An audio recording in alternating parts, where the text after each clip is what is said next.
On behalf of the Building Industry Association, I want to thank you guys coming to this online forum. And we'll be discussing the races in District 17.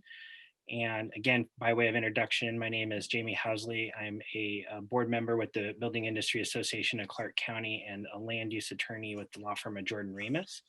Our sponsor this evening is the Schlott-Felt Law Firm in Vancouver.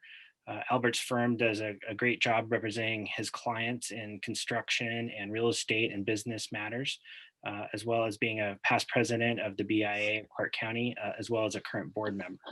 So with that, we'll let each candidate do some self-introductions. And I think because we only have the three of you this evening, we'll let that go on a little bit longer. And I'll start with Senator Wilson. Thank you, Jimmy, and thank you for allowing us to be on here this evening. So I just kind of want to get on. I wanted to let you know what my committees are. I think I'll start off with that. So I'm on Law and Justice, and I'm on Ways and Means, and I'm ranking member on the Financial Institutions, Economic Development and Trade. I'm on the State Building Code Council, which I think Representative Hoff mentioned that the two of us are on, and trying to make it so that the two of us can vote, because they don't allow legislators to vote, which is rather frustrating. I'm on the Committee for Veterans and Military Affairs, and I'm secretary for the Joint Legislative Audit Review Committee. I've lived here for about 50 years, and I'm a small business owner along with, well, my husband and family, and we are also in the building industry. We're a kitchen cabinet manufacturer. It's been around for 61 years, and we've been members for the BIA for many, many years. And I think one of the main reasons why I ran for office in the first place is because of the rules and regulations that affect business. And so I'm looking forward to having the discussion. I wanted to also mention that I did pass a couple of things with Growth Management Act, which are hard to do because they like to tinker with it. But, you know, I've tried to run several bills. And the last one, though, was the Growth Management Hearings Board indexing bill, which should help a lot with local jurisdictions. So what they have to do is they have to develop and maintain a rational system of categorizing rulings and decisions and orders. And they're working hard on that. It's all the paper that's been that no one can get to because it's on paper and filed is now going to be available for all jurisdictions. So I just wanted to mention that, and I'm probably over my time. So thanks so much. Thank you, Linda. We'll move next to Vicki, representing the position number 1. Well, good evening. Good to see you all, at least virtually. Appreciate the opportunity to get a chance to connect and just talk with you all. I am Vicki Kraft, and currently serving as your state representative in the 17th Legislative District, position 1. I am finishing my 2nd term or 4th year and running for my 3rd term. I am currently serving as the ranking member on local government, which has heard several bills that are pertinent, certainly to you all as builders. And we'll talk more about some of those, I'm sure. But also serve on the Appropriations Committee and College and Workforce Development. Been very thankful in my past. By way of quick background, I've been primarily in the private sector for over 20 years, working as an account manager with larger companies, including Dell, Pillsbury, Frigidaire, and also small businesses. And I have owned my own small business as a grant writer, helping nonprofits, and basically have roots here in Washington. My mom is from the Yakima area, and dad came out in the Army to Fort Lewis, took her back to Michigan. I basically was born and raised there, and graduated from Michigan State University, have a BA in advertising. By way of some journey, came back to Washington here, and basically my husband and I are living in Vancouver. So I'm looking forward to the discussion tonight. I know, you know, as ranking member on local government, I see Jan Heimbach quite a bit. We've done a wee bit of tag teaming on some of the legislative process, and so a lot of really critical issues that I'm sure we're going to hit on tonight, and I'm looking forward to the conversation. Thank you, Vicki. Paul. Well, it's good to be here. My internet connection just says it's unstable, so this is interesting. I've never had this problem, so we'll see. Hopefully I might have to move here in a minute. We'll see. But It's really great to be here. I've been in the legislature since 2010.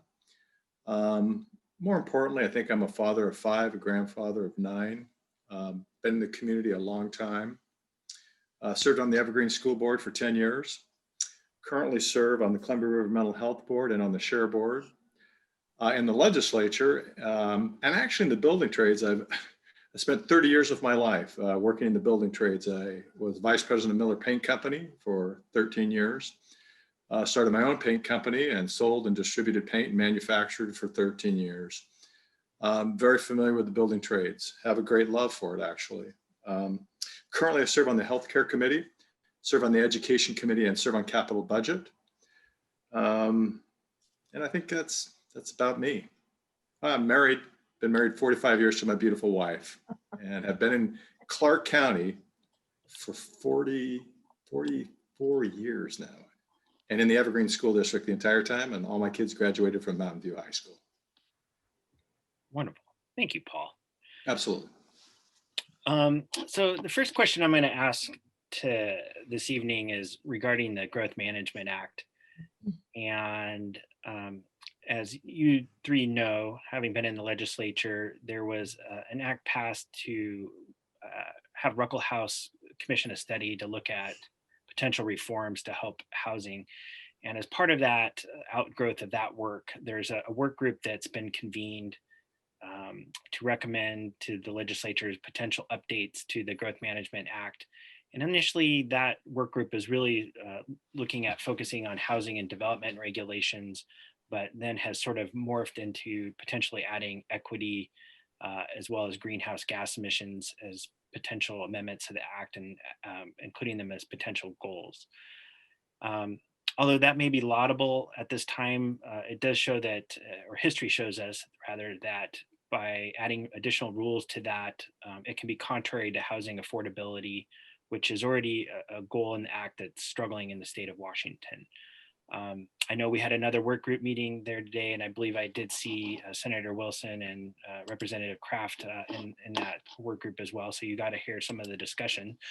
So I think with that, what recommendations would you offer be passed to amend the GMA this year and in years forward to address housing affordability? And I'll go ahead and start with Linda.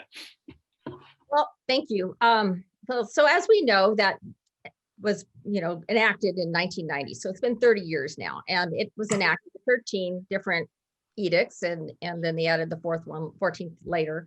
But those were all supposed to be equally implemented. And that's where the issue is that they're not being equally implemented and haven't been for, I'm not even sure they ever have been. But as you get into these programs or these committees, like what we saw today, we see the problems with the silos that everyone is in. And so I heard the frustration. I actually was hearing Jan Heimbaugh today, frustrated with how it's morphed. It's not, if you don't start off with an exact plan, then that's what happens. And it morphs, and then what happens, right? Then you've got your individual people, FutureWise and the BIA, and they clash quite often. And so I think that I don't know where it's going to go. I'm not really sure how it's all going to work out in this particular case, but we've been asking now for quite some time to have like a review, a comprehensive review of the BIA, the GMA, wrong one. And I think at that, we need to have an independent party do that, maybe the state auditor or something to do, and a cost impact analysis as well as how each individual pieces of this are working. We should probably put some metrics into the GMA, but it depends on who it is and how it gets in there, because we try to get our voice in there. And when we open up in an act like this, you never know what can happen because everybody has their own ideals. So, what type of housing do we need, and where do we need it the most, and how much do we need, and who needs it? And, are we talking about affordable housing, or are we talking about low income housing? And so it's going to be interesting. I am a little concerned about how the group is moving forward.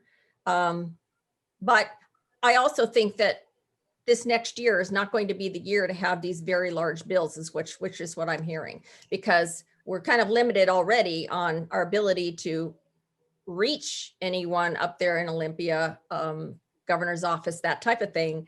And so I'm concerned about how the process is going to go when we're actually in session. Yeah. So. Great thoughts. Vicky.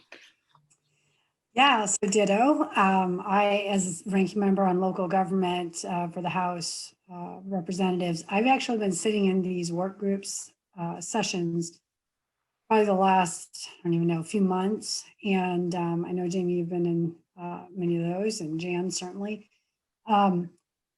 I'm very concerned, quite candidly. I think what started off as a well-intended work group, as you noted, I feel like people are not at this point really being listened to as far as stakeholders, and that would certainly be including, the builders. Jan was my inside voice today. I have vocalized the same concerns. There is no money, and for everybody to be continuing to march on with this effort in the Ruckle House project, although again, well intended, this is definitely not the year to try to implement all these things. And what I'm hearing right now are a lot of stakeholders saying, stop, slow down. We don't know if we can absorb the cost. And I feel like an agenda has already been presented that is now just being played through. So with that being said, the greenhouse gas emissions is very concerning to me. I also sit on the Capitol Campus Design Committee. And, as we all know, there have been new buildings, just using the state government as an example. The Helen Summers building and, some of these recent buildings being built, they have a lot of LEED energy efficiencies in them. But I've asked the question to the person who toured us at the new GA building, as well as Capitol Campus Design. And I've asked the question, so how much money does it cost? What percentage of the project did it cost to invest in green, if you will? And then what's the ROI? And you guys know better than I do. The ROI on some of those, although laudable, potentially, it's such a far out ROI, and the upfront investment in that cost, I don't necessarily, I'm challenged by it. So to mandate that, I guess to answer your question, gets a little bit challenging for me. I don't think those should be mandates. I think they should be options. And whether it's a commercial builder, we passed the CPARB legislation, which helps with, stability and also green projects. Those should be options, but they should not be mandates. And the more we regulate that, it completely only drives up costs of commercial, residential, you name it. So a lot of concerns with that. Thank you, Vicki. Paul? Not a whole lot to say with my seatmates, the good senator and Vicki Kraft, my friend representative, say great things. I would wholeheartedly agree with both of them. I can guarantee you that if we go down the greenhouse gas effect, which Ruckle House wants, that is absolutely not going to reduce the cost of the housing at the end, of affordability. So, it's interesting if you let people, and I loved what Vicki said at the end, if you let private enterprise, decide what they want to do and what consumers want to buy, if it's that ultimately important to a consumer to have a green house, and they will gravitate towards that house, that lead house. And if it's not, then let the consumer decide what they want to buy and what they want to do. My heat pump died about 5-6 years ago, and I actually didn't like the heat my heat pump gave, so I decided to go to natural gas, and that was because I liked the heat that natural gas gave, and that was my choice. Please let us not go down this. And just, we ran a mock session yesterday. I know Representative Kraft was there, and so was I. There is not going to be any appetite to handle a big bill like this in this legislative session. We were supposed to go through 5 bills yesterday, virtual on Zoom. We got through about 1 3/4. Oh, wow. And it crashed so many times. It was unbelievable. We had numerous problems. So the idea that we're going to handle big bills this session and make big changes, I don't see it happening. Wow. Yeah, no, I appreciate that, Paul. And actually, that's a good lead into my next question, which is about technology. So one of the things, I know that we experienced in the land use and development world was, beginning of March when all of the orders were coming down. And there was limitations on local government not to offend the Open Public Meetings Act, as well as appearance of fairness and other issues. There was a lot of questioning on how we would even do online hearings, and there was a delay in that.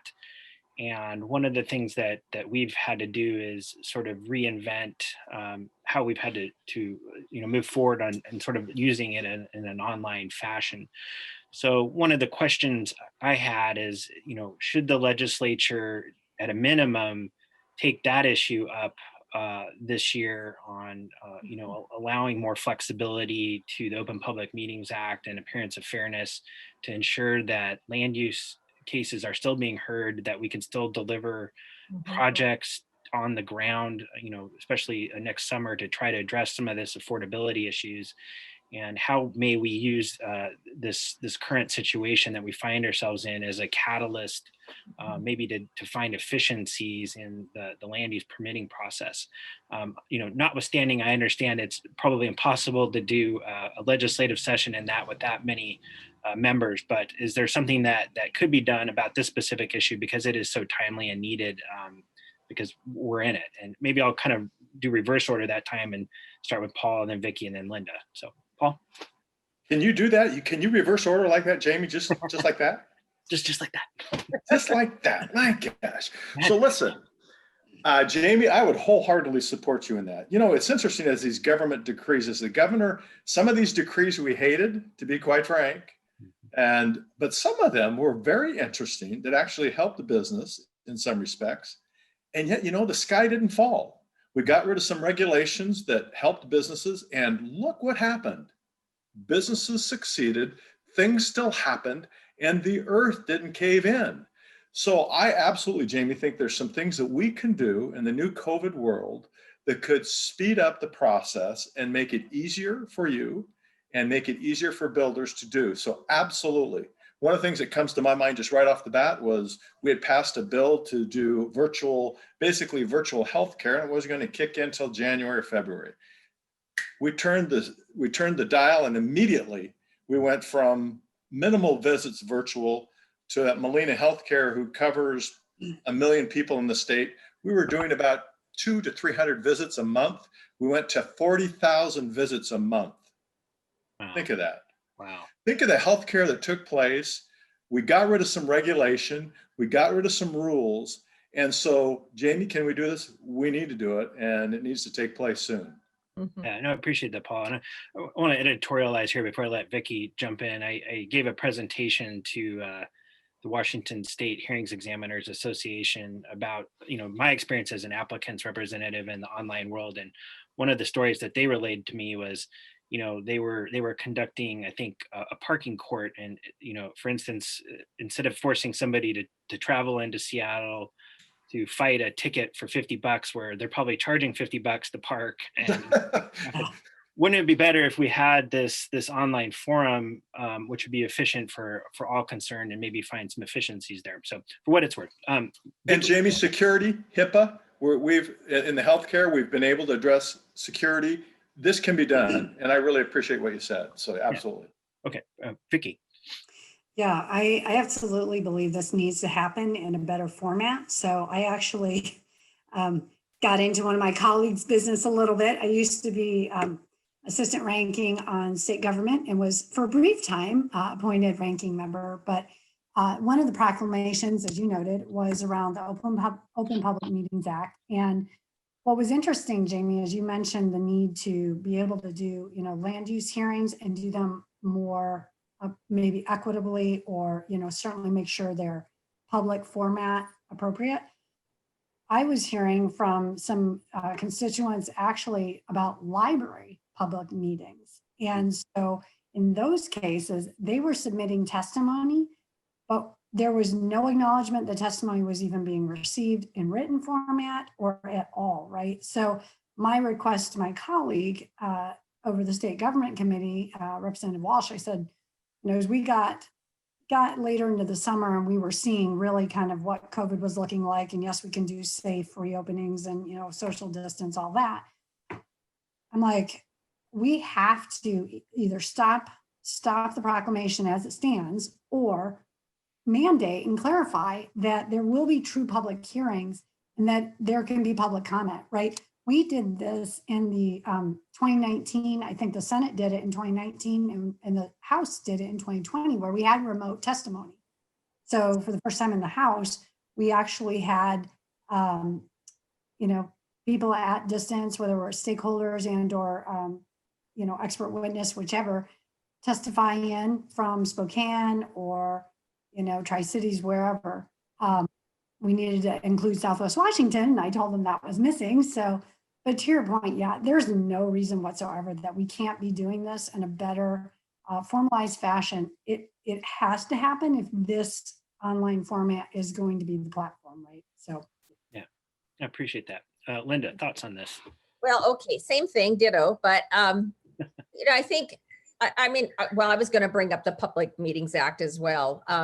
But what happened in some of these proclamations were, in that one particularly, was there's large jurisdictions work differently than smaller jurisdictions. And so we have some on the east side of the mountains that didn't have the capabilities of doing this without dumping a bunch of money. And here you are now lacking revenue and asked to do this. I mean, we've got senators that are out east that can't even get through a Zoom meeting without, getting dumped off of the call. But so they made exceptions for those smaller towns to, okay, if you think you can do it safely, then here's the parameters and go ahead and do it. That's the kind of thing that we need to be talking about across the board. If we can do these things in the middle of a pandemic, then we certainly can do them when we aren't. And so I think that that's one of the things that a huge thing we need to do. I'm concerned. Well, and another example is when we have the chat function on, like when we're doing legislatively, and I don't know how this public records probably would, right? So you can't have the chat, because if you do, then it's there and it's forever, they need to keep it. They're not figuring out how to keep it. And so we've actually cut it off completely for our caucus or the Senate. So, you've got things like that to deal with. And we also had the remote notary, right? Why can't we do that all the time? Just because we had a bill. And so one of the proclamations was to speed that up so that we could get it activated like we did with the telehealth medicine bill. So, I think that is just something that we are going to have to figure out. And so I'm concerned with the legislature itself, because I think, well, and in general for public meetings, right? Where is the public? We need to have access to democracy, right? And I can see where someone isn't included or if you look at the meetings that we have for the bridge, we had to figure out how to allow public testimony for that. And of course, we're working with 2 different states and they're handling it entirely different. So that's an interesting paradigm, I guess, really, because they do things differently than we do. But, there's a lot of things to look at, but we certainly can get over them. We can get through them and do it the right way. I think we have to, particularly while we're still in COVID. Like you said, might be middle of next year. Please no, but. We're all hoping to get back into the Right. meeting rooms and do our business normally. Yeah, I miss people. We all do. So I'm going to switch gears a little bit here and move over to everybody's favorite topic of taxes. But if we can remember, pre-COVID world, so long ago, it seems like this is an eternity here. But on January 1st, the state real estate excise tax was changed, and it increased 2 tax brackets. And a particular concern of the development community is that REIT is levied on every transaction, which then gets reflected in the cost of the home. So it can be applied, first on the undeveloped land, through all the transactions up to the final sale of the house. And sometimes that can lead to those higher tax brackets when you're talking about some of the houses that are out there. So understanding that we're in a COVID world, and we're obviously dealing with some budgetary issues, does this issue need to be addressed? Maybe not this year, but does it need to be addressed at all? And if so, when? And Paul, I'll do the reverse. I'll go to Linda first, then Vicky, and then to you. So, yeah, I mean, clearly we need to look at this. When the bill went through in 2019, I was a no. I didn't believe that we needed to have this tiered taxation. I think that I don't see that it's going to come up because you're going to, we already have a $4.5 billion hole in the budget. And so they did look at all of this information, and we did bring all of this up when the bill went through. And so, I mean, when you actually look at the difference between the rates for, let's say, a $2 million home, well, and you're talking the tiered with all the other, but the $2 million, you're talking about $25,000 if it was at 1.28%. Now it's at 2.75. So you've added $30,000 onto the cost of this sale of this home. So when you're looking at apartment homes and things like that, it is the people, when you sell that, it's going to increase their rent. That's all it's going to do. It's just going to continue to increase for what you want to do. And so, yeah, I don't see, it's an issue, but I just don't see that it's going to happen, because if you're looking at trying to decrease the REIT rate, that doesn't bring in revenue, and that's what they're looking at. And we're talking, they've said everything's on the table. So you've got income tax, your capital gains income tax, you've got increases in B&O, you've got all of that. And so it's an issue we should start talking about, and we can start bringing it up, but I don't see it's going to happen this year. Okay, fair enough. Vicky, thoughts on this one? Yeah, I would have to agree. Unfortunately, it probably won't get tackled in the right direction this year. I think at best we can hope that it doesn't go up additionally, right? Since they did just implement this. And obviously I've stood very consistently against new taxes. And that, pretty much all of the 12 taxes, I think in 2019 that were raised, including the REIT, I voted against. But it is challenging. And, I'm really learning more about the layers that you all as builders have to deal with. So obviously the taxes, every time there's a transaction from you build, you buy the land, which, obviously have a tax on that. And then as you go through the process, you got the inspection fees, permit fees, insurance. I mean, you guys really get tapped with a lot. And so it's really no wonder that we see such high prices, because obviously builders cannot absorb all of this, really, and you shouldn't. So to me, it's somewhat of I'll call it a double dipping, for lack of a better word. I really feel like if we did a better job to make it more affordable, right? Reduce the taxes, maybe at the strategic levels. I know they kind of tried to do that. I think we would see the right outputs, meaning you guys wouldn't have so much cost. Obviously that translates through as you go develop and then sell or rent, down the road. So I do think that this is something that ideally, yes, we would be able to reduce some of the real estate, excise taxes. I would have to agree. Probably isn't going to happen this year. And I guess what I would suggest, I'll confess, I haven't thought through this as fine tooth comb as you guys have, or we will. But I do think you need to be preparing now for, 2022, 23 especially. What do you want to ask for? And maybe things will look a little different in the legislature then. Hopefully we're back in person. Paul, thoughts on this one? Yeah, once again, my two teammates are awesome. I just really believe that I think the intentions actually of the three tiers, I kind of understand. I think most of us probably, if we just sold our house, would be, because the majority of the people fall in the lower tax bracket. My real big concern is once again, we're taxing multifamily more. So if you build a big unit and you're going to end up renting that out, then those people suffer again. And I think it's always, we do these things and then we say we want affordable housing and we want, our rents are too high, and we rattle off all these things, and then you go back and you go, yeah, but you did this and you did that and you did this. And so I listened to the 49th tonight, and I, you know, if Representative Wiley was transparent and says, hey, she wants to look at that and she feels like that it hits multifamily too hard, I would agree with her, and let's fix it. And I think if we're going to talk affordable housing, and I hope my two seatmates will agree, I think this is an issue I am going to continue to bring up. If you want affordable housing and you really want to make it affordable, this does just the opposite.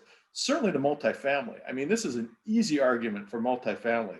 And those who can least afford it, and we're putting them into rental, they want to rent, and we're wondering why rents are sky high.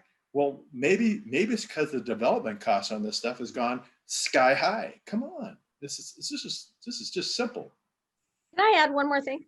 Yeah. No, Yeah. this is my time. This is my time, Senator. No, you breathed. You're No, good. you go ahead. You breathed. Okay. I always defer to the good senator. Go ahead, good senator. So I was listening to the 49th as well. And Yeah. something that Annette said that concerned me, particularly about this one, was that we need to look at this and maybe we need to include it in another bill that makes taxes more equitable. That sounds like a Christmas tree bill, and that sounds to me like it's taxes. And so that, you know, that's the scary part about this, is that what if they decided to lower this here in one bill, but they raised taxes somewhere else? So we have to vote no, because what we want in this bill is there, but all the other stuff in the bill isn't. So Well, good senator. They're going to raise taxes somewhere else. I can promise you that. right, but I'm talking about everything in one bill, right? So anyway. Yeah. Oh, I see what you're saying. We're going to have a Omnibus. So Jamie, you're going to get us chatting here, and we're going to get in Well, trouble. yeah, no, you're leading a lot of, and we have a little bit more time because this isn't as crowded a group as the other two. But I'm going to probe this issue of the budget and taxes a little bit more. Obviously, you know, this next year is going to be a struggle because you are all doing this online. We have a big budget gap to fill. But when we come out of the COVID world and can look at things maybe with a bigger sort of perspective and overview, I mean, does the state of Washington sort of need to reimagine, you know, the whole budgetary process, and, you know, from a macro level, the taxes and the expenditures, and what would that look like as a process, and a bipartisan process at that, to try to get to, you know, fairness there, I guess. And so kind of throw that out there, and I'll let any one of you answer that. Jamie, our tax structure, I think our tax structure is so interesting, because you look at our neighboring states, and you look at how we were doing in comparison with Portland, Oregon in general before COVID, and California before COVID. Washington State was doing phenomenally well, almost too good at raising money, to be quite frank. You look at our budget and what was going on, and the increases in our budget, and the idea that we think we need to change this tax structure to more like a neighboring state that wasn't doing as well, I would ask you to, well, okay. I think you might need to rethink that, because if anything, our state was doing, and I think my two seatmates, I'll let them speak for themselves, but I think we were doing actually too well. But I can follow on with what Paul said. I mean, if you start looking at the income tax structure, look what's happening to income tax right now, right? Or to incomes. Incomes are dropping. So there would also be your the revenue from there. We still are out buying things. The $600 for the unemployment kind of came in, and we've, you know, trying to take care of those that are unemployed, and because through no fault of their own, I mean, the government did this to them. So here we are trying to do that, but they're still buying. And so that's why our revenues right now are doing okay. We started off originally thinking we were going to be $9 billion in the hole, but the revenue has been okay. So we're actually only $4.5 billion, which is still pretty awful, but it isn't 9. So I think looking at, but looking at the tax structure, I mean, we're still a consumption tax state. And I think that is, if you need to buy something, you buy it. And that's when you pay the rate. So, it's going to be interesting because I know we're going to have conversations with that at least next year, and they'll probably go on further. I just want to be at the table. I'm telling you, this last 7 months have been very difficult because we haven't been allowed at the table. I mean, it's been a lot of discussion and a lot of decisions being made without the input of the legislature. There's 147 of us that have opinions, and we're elected to have opinions, and we're not allowed to have those opinions right now. But even when the governor comes out and says, well, he's spoken to the legislature, we have not weighed in on anything as a legislature. It has been, it's just been their decisions, and they may be talking to some, but they're not talking particularly to our caucus. So I agree with you, Jamie. We need to be looking at this bipartisanly and come out, because that's how good bills come out. Everybody's not always happy, but we don't have it so lopsided, and we do have good ideas. So, there. I think all parties have good ideas. So with the remaining time, since we've got about 7 minutes, I do want to make sure that you guys each have an opportunity to kind of give some final thoughts, and I'll give about 3 minutes to each of you, and maybe we'll start with Paul and then go to Vicky and then to Linda. Well, it's been a privilege, and I want to thank the BIA for doing this. This is one of the few forums, I think the only forum I participated in, and I really appreciate it. I appreciate the jobs that the BIA brings into our community, the building that takes place. I think we don't realize what building does and how it impacts. One last thing on taxation I want to say before we leave, though, is what we don't address with COVID is, I was talking to my accountant just the other day, and he was talking about Oregon employees that actually live in Washington who no longer drive to Oregon, who no longer have to pay Oregon tax because they are working in Washington state. So think of that. Think of what COVID has done, and the tax structure where you're on an income tax, and if you never go into the state, you don't have to pay that tax there. And I think Oregon is really going to be hurting through this, to be quite frank, far more than we are. So I just want to thank you for this opportunity. It's been great and really appreciate it. I look forward, hopefully, to serve again, and we'll always keep your values in mind. We need affordable housing, and we need it now. Yeah, appreciate that, Paul. Vicky?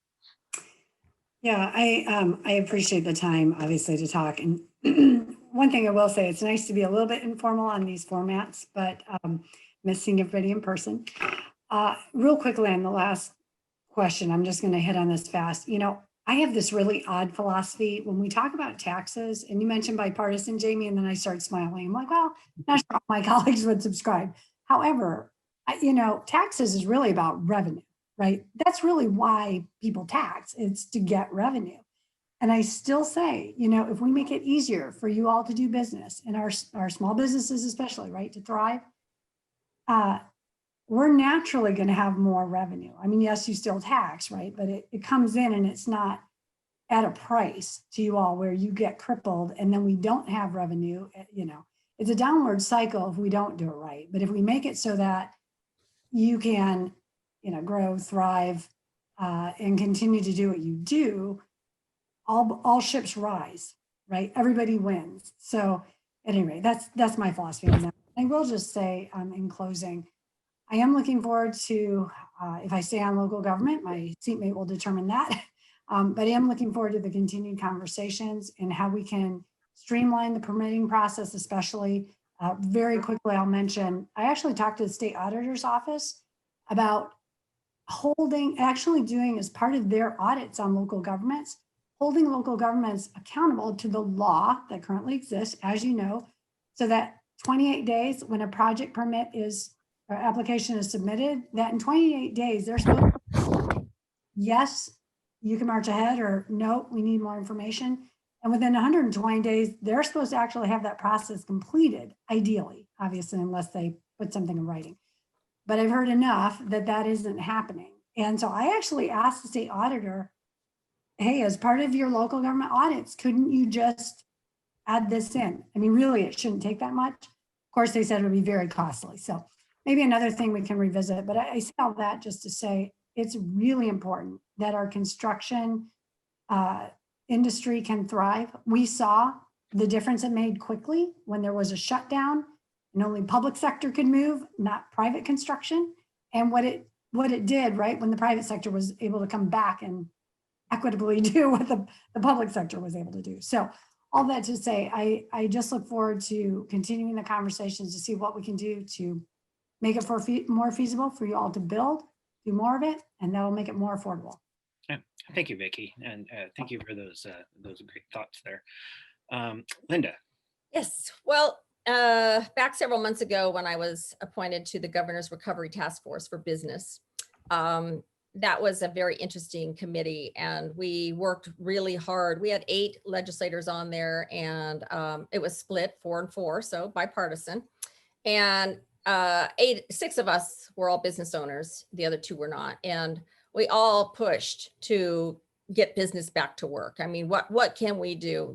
That's the reason why we thought we were there, was to give ideas and what we could do. The hairdressers brought us a 12-page self-imposed decision or set of rules so that they could get back to work. And so we talked about that. We talked about, of course, construction was, top of our list, because we know how important in construction, particularly in Clark County, how that works with the revenue and how we're increased revenue down here.